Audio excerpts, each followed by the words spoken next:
Need to plus B one. Need to plus V ওয়ানের বাংলা অর্থ হচ্ছে কোনো কাজ করা দরকার। আর needed to plus B one এর বাংলা অর্থ হচ্ছে কোনো কাজ করার দরকার ছিল। অর্থাৎ একটি হচ্ছে বি ওয়ান আর একটি হচ্ছে বি টু। সো আমরা এই দুইটা স্ট্রাকচার ব্যবহার করি আমরা প্রেজেন্টে এবং পাস্টে বাক্য তৈরি করতে পারবো। একটি হচ্ছে আমার কোনো কাজ করা দরকার, need to plus B one. কোনো কাজ করা দরকার ছিল, needed to plus B one. চলুন প্র্যাকটিস করি। আই নিড টু সি, আমার দেখা দরকার। এটা পড়েছে আমাদের এক নাম্বার স্ট্রাকচার, সেটা হচ্ছে need to plus B one. এই যে নিড টু, তারপর সি হচ্ছে এখানে B one. I need to see, আমার দেখা দরকার। I need to learn English language, আমার ইংরেজি ভাষা শেখা দরকার। Do you need to manage him, তোমার কি তাকে ম্যানেজ করা দরকার?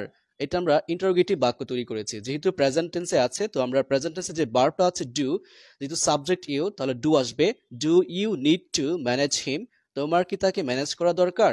আই নিডেড টু সিট, আমার বসা দরকার ছিল। এটা আমরা দুই নাম্বার স্ট্রাকচারে ব্যবহার করেছি, সেটা হচ্ছে পাস্ট টেন্সে আছে। Needed to plus B one, কোনো কাজ করা দরকার ছিল। আই নিডেড টু ট্রাই, আমার চেষ্টা করা দরকার ছিল।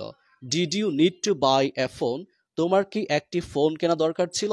এটা আমাদের ইন্টারোগেটিভ বাক্য তৈরি করেছি। যেহেতু আমরা জানি যে পাস্ট ইনডিফিনিট টেন্সের ভার্ব হচ্ছে ডিড, ইউ এর আগে ডিডটা বসাবো। So did you need to buy a phone, তোমার কি একটি ফোন কেনা দরকার ছিল?